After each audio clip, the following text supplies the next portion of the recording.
Bueno, qué maravilla, un día marcado hoy, como les decíamos, por esas maniobras militares de la Armada Española que han traído esos dos grandes buques, el Juan Carlos I, el Galicia, aquí hasta el litoral de Málaga, hasta nuestra bahía, y veíamos ahora a través de ese reportaje todas las declaraciones de las máximas autoridades que han acompañado a la Infantería de Marina, que hoy, como decíamos, ha hecho ese simulacro, ese desembarco anfibio, ante la atenta mirada de los bañistas que estaban en la playa de la Malagueta y muchísimas personas, lógicamente, que han acudido para no perderse este momento. Nosotros continuamos aquí en directo, como siempre les decimos, desde este marco incomparable que es el balneario de los Baños del Carmen, y lo anunciábamos hace unos instantes. Vamos a hablar de pisos turísticos y lo vamos a hacer con Fermín Criado, que es CEO de la empresa del Parque Flats. Fermín, muy buenas. Marta, muy buenas, muchas gracias. Aprovecho para, aunque sea con un día de retraso, felicitarte, porque ayer fue San Fermín, que están Muy además felicitado me siento, muchas gracias. los Sanfermines. ¿Te gusta? ¿Tú eres No de soy de ir, Chiquero? pero sí Sí. Que, o somos sea, que el para nombre no, no te viene por nada de Pamplona, ¿o sí? bueno, sí, parte de la familia venía del norte y Ah, entonces vale, de todas vale. maneras mi padre es Fermín, mi bisabuelo era Fermín, por arriba Vale. igualmente mi hijo Fermín, primos y tíos, y es un día importante en la casa. Qué bien, qué bien. Bueno, pues muchas felicidades con Muchas retraso. gracias. Bueno, mira, te agradecemos muchísimo que hayas venido, Fermín, porque llevamos, bueno, pues yo creo ya muchísimo tiempo hablando sobre el tema de las viviendas turísticas, los pisos turísticos, esta nueva oferta de alojamiento, que bueno, que ya es una realidad, está instaurada en nuestro país de hace muchísimo tiempo, no solo en nuestro país, en el resto del mundo, y las polémicas que se generan con esto, ¿no? Nos gustaría, tú como gerente, ¿no?, de una empresa que se dedica al alquiler vacacional, y también creo que eres miembro, ¿no?, de la asociación, Secretario general de la secretario patronal general, de ¿no?, de la Andalucía, ABAPRO, patronal. sí. Bueno, pues nos gustaría hablar contigo un poco cómo está la situación de los pisos turísticos, porque por un lado, pues vemos algunos partidos políticos, por ejemplo, pues que apuestan porque hay que eliminar completamente esta forma de alojamiento. Hablamos también con el sector hotelero, que nos dice que hay que legislarlos, que hay que acotarlos, pero claro, por otra parte entendemos que esto es una oferta que está implantada, que los clientes apuestan por este tipo de alojamiento porque, uno, es más económico, hay que decirlo, y dos, también pues muchas veces se ajusta más a las necesidades de, en este caso, las personas, ¿no?, que se van a alojar, simplemente y llanamente eso, ¿no? Entonces, Claro. ¿cómo estáis viviendo vosotros Sí. toda esta polémica? Bueno, está una polémica que lleva bastante tiempo, ¿no? Sí es Claro. cierto de que estamos hablando de un modelo alojativo que principalmente basa y existe porque hay una demanda. Hay una demanda que de hecho ahora le hemos puesto un nombre, que es vivienda de uso turístico. Pero no hay que dejar de pensar que esto lleva alquilándose por los porteros 70 años. Ujú. Eh, Siempre ha existido, solo que existía una economía, digamos que sumergida. Ahora toda la regulación que se está haciendo es precisamente para cambiar este hecho, ¿no? Magnífico, por cierto. O sea, toda la regulación que se haga de una forma coherente, una forma lógica, y en el sentido estricto de la palabra lógica, vamos a hacerlo con lógica. No podemos legislar haciendo una tabla rasa, marcando las mismas obligaciones para localidades, por ejemplo aquí en Málaga, como Torrós o como Arenas, que como Málaga capital. Claro. ¿Existe un problema habitacional? Claro que existe, por supuesto. ¿Que está provocado por la vivienda vacacional? Bueno, realmente tendríamos que ver, bueno, los datos lo dice el INE, no, nosotros no inventamos nada, ¿no? Estamos hablando que en torno al 2% de la vivienda total española es vivienda de uso turístico. De ese 2%, el 70% está en costa, no en ciudades, con lo cual hablamos de un 30%, las que realmente influyen, porque sí hay problemas en Málaga, en Sevilla, en Cádiz, en Granada, Ujú. pero no hay problema habitacional en muchos municipios costeros, que es donde está el 70%. Eh, y de ese 30%, por decir que estamos en las principales capitales de provincia, el 70% de ese 30% son segundas residencias de personas extranjeras que vienen a pasarse 2 o 3 meses al año en sus casas y el resto del tiempo se dedica a tener un mínimo ingreso Sí, un vacacional, alquiler. correcto. Claro, influye, por supuesto que influye. Que toda legislación y toda normativa que se está creando es para mejorarlo, para que hayan empresas profesionales o particulares que se conviertan en profesionales precisamente para dar un servicio adecuado. Obviamente estamos muy de acuerdo con eso, queremos que sea así. Yo particularmente en mi empresa, bueno, tenemos una serie de número de viviendas que gestionamos, tenemos todos los procesos por los cuales tenemos que gestionarlo y dar de alta y darle el servicio.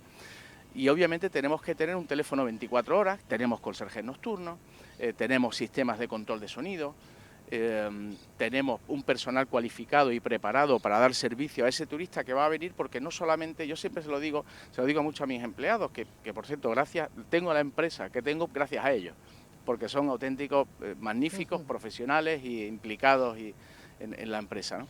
Y le digo, nosotros no vendemos camas, vendemos experiencia. Cuando se viene, nuestro principal cliente es una familia. No vienen tengo aquí una cama, no, oye, vengo a estar bien, vengo a que yo te pueda llamar y si tengo un problema me lo soluciones. A nivel de gestión, los administradores de las comunidades, por lo menos en nuestro caso, tienen nuestros teléfonos, que es 24 horas. Si llaman, a cualquier hora del día siempre hay alguien por detrás cogiéndolo. Claro, todo esto es muy importante hacerlo bien, gracias a eso, por eso nos otorgaron un premio de Home to Go, y bueno, por esa respuesta de los clientes hacia nosotros. Oye, mira, pues esta gente aquí lo está haciendo muy bien, ¿no? Fermín, perdona que te interrumpa, es que te estoy escuchando y claro, qué diferente es lo que tú me estás contando, esa preparación, ese mimo, esos empleados dados de alta, ese servicio, ese todo legal, a otro tipo de alojamientos turísticos que es que están totalmente fuera de la legalidad. En cuanto a las personas que van a limpiarlos, por ejemplo, en cuanto a la comunicación a la policía de los datos, que es obligatorio, como los hoteles, en cuanto a las aportaciones fiscales que hay que hacer, que hay que pagar y hay que darlo de alta, es que claro, es que yo estoy llegando a la conclusión de que aquí es que estamos hablando de dos tipos de alojamientos turísticos o de dos tipos de viviendas turísticas. Marta, sí es cierto lo que estás diciendo y hay una realidad de que no hay tanto, entre otras cosas, porque ya este año lo estamos viendo, el jaleo que se está liando en muchos casos, ¿no? Porque hay mucha comunicación ya desde los portales a Hacienda sobre lo que ha habido de ingresos, con lo cual no estar dado de alta sabiendo de qué Hacienda vas a ver lo que has cobrado, porque el portal se lo va a decir. Pues claro, el que no lo esté haciendo bien, pues está pegando susto. Sí, el que lo está haciendo bien sabe lo que está... Pero tú mira el titular, solo 1/3 de los pisos turísticos se inscriben en el registro del gobierno. ¿Por qué? Es que se pone, todo esto es muy fácil, o sea, es muy fácil poder decirlo. Hay muchísimas circunstancias que poquito a poquito lo estamos solucionando a través de la patronal, de la asociación. Pero hay muchas circunstancias que no se dan. Estamos hablando de que hay figuras de arrendamiento donde es lo que se llama el rent to rent, o sea, yo te alquilo a ti y entonces yo lo gestiono. Tengo donde yo soy un comercializador simple. Tengo donde yo voy a una comisión por una gestión completa. Y entonces todas estas figuras después hay que justificarlas. A esto nos tenemos que sumar con que ha habido cambios de titularidad, en el registro, y el registro está tan sumamente colapsado que está tardando tiempo en dar el cambio de titularidad. ¿Qué es lo que dice el registrador? Como todavía no está el cambio de titularidad, no hay número de registro. Ya. Y a esto le sumamos que el número de registro único es una transposición de una norma europea. Tenemos que tenerlo, todos los países de Europa, y tenemos que tener tanto para las viviendas vacacionales como para las viviendas que se alquilen por habitaciones como para las viviendas de temporada, es decir, todo lo que no sea vivienda de larga temporada. Magnífico porque se va a controlar. Y el primer año los registradores le van a dar, aquí en España, los registradores le van a dar el registro a todos. En el segundo año tienes que justificar que has tenido ingresos por parte de vacacional para volver a tenerlo, o los contratos de alquiler de habitaciones o el contrato de media temporada. Ahí va a desaparecer la oferta ilegal. Magnífico. Pero vamos a intentar hacerlo bien. No tenemos ningún tipo de normativa sancionadora. Si no lo hago, ¿qué pasa? Nada, porque la ley no me obliga a nada. ¿Pero no te retiran la licencia o no te...? Ahora mismo no, porque no existe nada que pueda sancionarme por no tenerlo. Ya. Entonces, aparte, ha sido impugnado ya, en este caso por la Junta de Andalucía, pero también por otras asociaciones, por otras comunidades, porque una de las cosas que dice la transposición de la ley es que el principio básico es reducir la carga de trabajo. En nuestro caso se ha multiplicado, con lo cual vamos en contra de la norma. Dice que hay que tener un único número de registro. Primero tenemos que ir a la Junta, sacar un registro. Después ir a registradores, sacar otro registro. Y después irme a la policía y sacar otro registro. Que todo eso ya tengo 3 registros. También. Y encima cuesta dinero, cuando claro. Antes era gratuito. Hay una serie de cosas que está bien que se haga y que se debe de hacer y que debemos de controlarlo.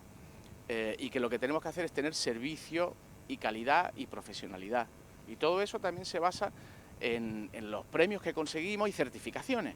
La certificación, por ejemplo, de We Respect, que la llevamos siempre muy de la mano con nuestro alcalde, magnífico gestor de la ciudad, y con Jacobo Florido, que lleva el turismo y que es una persona espectacular. Ahora has dicho lo de magnífico, te iba precisamente a preguntar que qué te parece la imposición de esa tasa de basura a las viviendas turísticas. Bueno, pero bueno, la tasa de basura está de hace ya tiempo. Bueno, sí, pero se recurrió y ahora sí, finalmente bueno, al final se ha cobrado con carácter retroactivo. Sí. Pero vamos, no sé, ¿qué opinión os merece eso? Bueno, vamos a ver, tenemos que cumplir la normativa, pues no hay que pagarlo, pues hay que pagarlo, no es más. Sí es cierto de lo que genera una vivienda turística, que habitualmente está el mayor tiempo fuera de la vivienda, no dentro de la vivienda, es menor.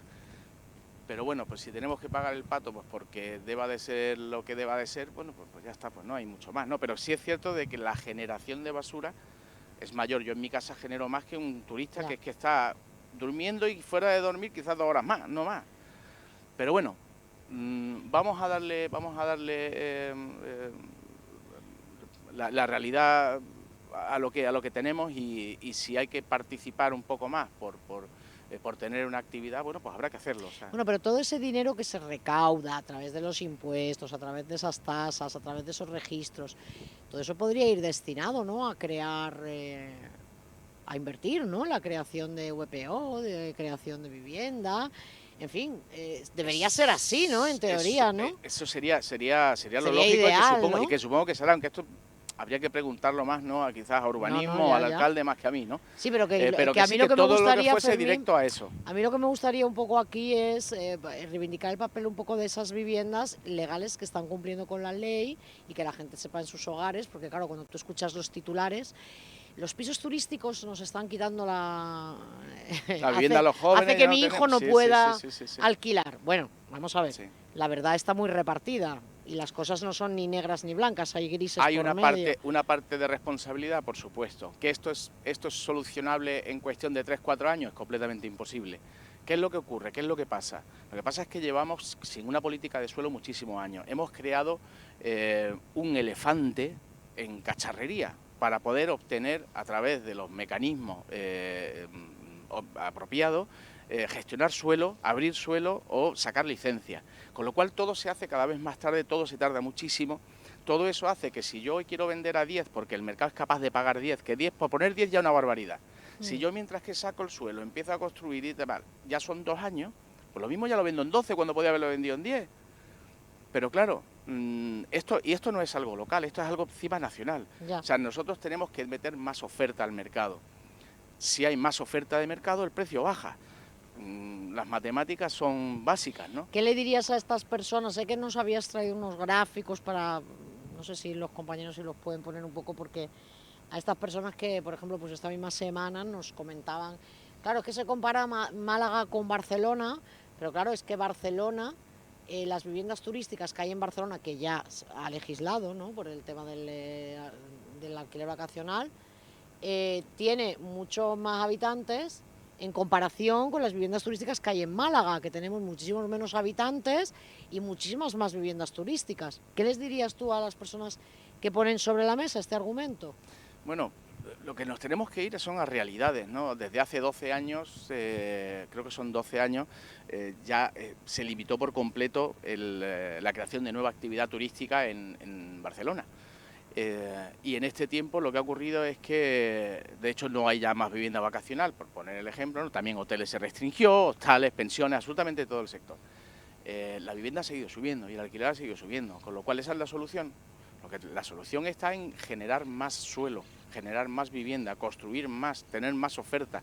A más oferta, la demanda es capaz de absorberla, pero pasamos de una crisis horrorosa con una barbaridad de miles de viviendas, que no salían. Estamos construyendo al número que estamos construyendo, sin contar con que hay nuevas familias que están, porque el otro día estuve leyendo que me parece que era el 50% de los matrimonios del año pasado se habían divorciado. O sea, ya necesitamos 2 viviendas donde había uno. Claro. Y tenemos a 600.000 inmigrantes más viviendo aquí y aportando, no viviendo por vivir, viviendo y aportando. Sí. Pues necesitamos más viviendas y estamos construyendo, creo que no llegamos a 100.000. Entonces, ¿dónde está todo el resto? Claro, pero ahí es un poco, Fermín, donde yo quería llegar al principio de la cuestión, que indudablemente el aumento, el auge de la vivienda turística, pues está recortando la oferta, obviamente, eso yo creo que es algo que es indudable, pero que no es el problema de base, yo creo ese, sino el problema está en la falta de creación de vivienda Totalmente, asequible. totalmente, hay que crear Porque más si vivienda. esas viviendas están aportando a la sociedad unos ingresos que son altos por esa actividad, otro problema es la gente que es pirata y no aporta, eso ya es otra cuestión. Eso Entonces yo parto un poco fuera de esa todos. base, es un argumento que yo he madurado a veces, porque esto es un tema que se comenta Claro. en casa, en la familia, con los amigos, es un tema, y es verdad que hay matices, ¿no? No, sí, totalmente, totalmente. Sí, la cuestión de todas las circunstancias son parte del problema. La vivienda vacacional igualmente pues tiene una parte, pero la parte sí es cierto de que es una parte bastante pequeña, pero por la realidad que tenemos. O sea, en Málaga capital tenemos 6.000 viviendas en lo que es la ciudad. O sea, no sé, me parece que son 200.000 viviendas solamente en la carretera Cádiz. Jolín, ¿realmente el problema son las 6.000 viviendas? No, el problema es que no hay más. Y gran parte de esas viviendas, un gran número, son de zonas del casco histórico, que eran casas abandonadas, calles abandonadas. Sí, que ahora se han revitalizado. Correcto. Independientemente, vuelvo a decir lo mismo, que lo que necesitamos es generar más. Si aquí en Málaga sí podemos tener, vamos a legislar para aquí. Es una de las cosas que estamos haciendo a través de la asociación, porque igualmente tenemos un equipo de gobierno en Andalucía que se le está partiendo el cobre para sacar una nueva ley de turismo. Y la verdad es que se está haciendo magnífico, nos están escuchando, tenemos una colaboración público-privada que es auténticamente magnífica. Tenemos unos políticos que nos están escuchando para sacar algo, y creo que podemos llegar a sacar una ley de turismo que sea una envidia para toda España y que otras comunidades sean capaces de copiarla. La ley autonómica, ¿te refieres? La ley autonómica, que ahora mismo está en el anteproyecto de ley de turismo, que se pretende sacar a final de año o a primeros del año que viene, ¿no? Por lo menos que se meta en el Congreso.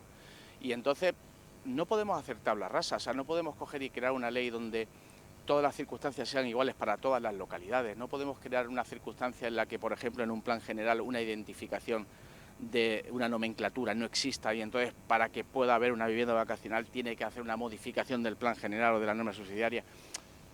Con lo que eso conlleva. No puede ser, no puede ser. O sea, hay que buscar un punto en el que podamos dar cabida a todo, siempre buscando esa profesionalización y obligando pues a ciertas cosas como profesionales. Oye, pues que tenemos que hacerlo de esta manera o que tenemos que hacerlo de la otra, pues habrá que hacerlo, habrá que ponerlo, y si te tienes que invertir un dinerito, como salió el tema de los sonómetros. Los sonómetros son 40 euros al mes. ¿De verdad es mucho dinero 40 euros al mes si tienes una vivienda vacacional? Pues no, ponla, tienes obligación de ponerla. Eso es para medir el ruido, entiendo. Claro, mides el ruido. Nosotros ya tenemos, porque ya todas estas empresas van modificando, ¿no? Tenemos un certificado We Respect que precisamente hace que tengamos conserjes nocturnos, que no lo llevamos nosotros, sino terceras empresas. Medimos los decibelios, pero también, en nuestro caso, nuestras viviendas no son para fumadores. Medimos también si hay olor a tabaco. Con lo cual, todo eso lo que hace es limitar los posibles percances que puedas tener. También medimos el número de conexiones a internet que tiene la vivienda, o sea, que están conectados con el hub del dispositivo. Entonces, si hay más gente de la que tú estás metido, ya te está avisando. Se pueden hacer cosas, se puede trabajar bien. Los gestores lo estamos haciendo bien. Nosotros desde AVA insistimos en que se tiene que hacer de esta forma, profesionalizando. Claro. Y que al final se paga mucho. Muchas veces se dice, es que la vivienda vacacional no paga impuestos. Bueno, la vivienda vacacional, para empezar, el IVA es un mayor gasto, no te lo puedes deducir, con lo cual ya estás pagando un impuesto que no se paga otro modelo alojativo. Después te vas a IRPF, no te vas a un sociedades, con lo cual puedes llegar a un tipo impositivo muchísimo mayor. Sí se pagan impuestos, y muchos impuestos. Y muchos de los casos están en vacacional por la ley de vivienda. Si la ley de vivienda fuese un poquitín más permisiva con el propietario y no tan sumamente laxa con el inquilino, quizá otro gallo cantaría. Ese es otro de los temas también que se plantean. Es otra parte del melón. Que aquí nos ponemos a hablar y Fermín y yo nos podíamos quedar aquí todo lo que queda de día hablando sobre este tema, porque yo mientras vamos hablando a mí se me van ocurriendo también otras cosas. hay muchos flecos, aquí intervienen muchísimas cosas, muchas leyes, muchas cosas, mucha historia, y sin duda hay que legislar, hay que aportar calidad, profesionalidad, como hacéis a través de tu empresa. Sí, de la gestora mía. Pero aquí mucha tela que cortar, ¿eh? Aquí yo cada vez lo tengo más claro, que nada es ni blanco ni negro, como decíamos, y la verdad está muy, pero muy repartida. Nos quedan 3 minutos. Del Parque Flats, háblanos un poco de la empresa, dónde estáis ubicados, nació aquí en Málaga, cuéntanos un poco. Nace en Málaga, de hecho nace en Málaga con 2 viviendas, una de mis padres y otra de mi compadre, y nacimos con 2. ¿En qué zona? En el casco histórico, las 2. Uh-huh. Y bueno, pues empezamos a funcionar, empezamos a dar un servicio, empezamos como se empiezan los negocios, empecé yo solo, pues llevando la entrada, la salida, planchando y lavando en los apartamentos, atendiendo al huésped, bueno, como se hacen las cosas, ¿no? Entonces hay muchas veces cuando dicen, no, es que esto no se puede limpiar, digo, lo he limpiado yo, se puede limpiar. Entonces, bueno, voy a empezar ahí. Ahora mismo, bueno, pues ya hemos crecido bastante, ¿no? Superamos las 100 unidades en gestión. Qué bien. Tenemos viviendas de uso turístico y ATES, apartamentos turísticos en bloque, y sobre todo, bueno, pues es profesionalización. Nosotros sí llevamos de forma propia, tenemos lo que es la recepción, las chicas los chicos que atienden a todos los clientes, mantenimiento, la gestión global de todo, pero después sí tenemos empresas profesionalizadas que son quien nos llevan, 4 de ellas que son las que nos llevan todas las limpiezas y demás, y gestión también de precios profesionalizados que también nos lo llevan a través de sistemas de gestión. Con lo cual es una inversión bastante grande precisamente para poder darse ese servicio, o sea, que tenga la cabida de vamos a sacar dinero. Sí es cierto de que yo le digo siempre a mis propietarios, del Parque Flats no es una empresa para sacar el último céntimo. El último céntimo está en todos los problemas. Entonces vamos a ser coherentes con los que tenemos. Si ganamos dinero no puede ser a costa de los demás. Claro. Si tú trabajas conmigo tienes que tener sonómetro y el propietario paga una parte todos los meses del sonómetro, tiene un gasto. Pues yo le obligo a que sea parte intrínseca del beneficio y también de las posibles causas que podamos tener. Es que sí, debería ser así, sí. Fermín, y bueno, vamos pues a hasta ahora claro. no nos va mal. Claro que sí, claro que sí. Bueno, pues yo me alegro mucho de que esta empresa malagueña, que ha crecido desde abajo, se haya ido profesionalizando y ofreciendo ese servicio de excelencia. Y además, como yo defiendo y voy a seguir defendiendo, con todo en regla, con todo muy claro, con todos los pagos que hay que hacer, que son muchos, y que eso es esa cara A, de esa cara B, que existe y que ahí es lo que hay que perseguir. Porque eso sí que no aporta nada a la sociedad. Eso sí que no aporta nada. Y eso sí que quita viviendas sin aportar nada. Fermín Criado, muchísimas gracias, Marta, por acompañarnos. Gracias por dar también esa otra parte, porque es verdad que son muchas las voces que se alzan, ¿no?, contra los pisos turísticos, y hay que conocer también, ¿no?, la otra parte para poder tener una opinión. La profesionalización siempre lleva una excelencia, siempre. Pues gracias por acompañarnos este ratito. Muchas gracias, un abrazo Marta, gracias fuerte. a vosotros. Gracias. Nosotros continuamos aquí en el balneario de los Baños del Carmen, ya entramos en la recta final del programa, pero todavía tenemos cositas interesantes que ofrecerles, porque tenemos a los amigos de la asociación Sueños Dulces, que además están organizando unos campamentos magníficos para niños y niñas que padecen diabetes, y vienen aquí a contarnos un poco pues cómo podemos colaborar con ellos para que puedan disfrutar de este verano a tope. Y como siempre, pues vamos a tener en estos 3 primeros días de programa, en este caso este martes, esa despedida del programa con nuestra querida Macarena Albarracín, con ese espacio musical y de artisteo que es Al Son del Verano. Volvemos enseguida para continuar con este magazín de verano.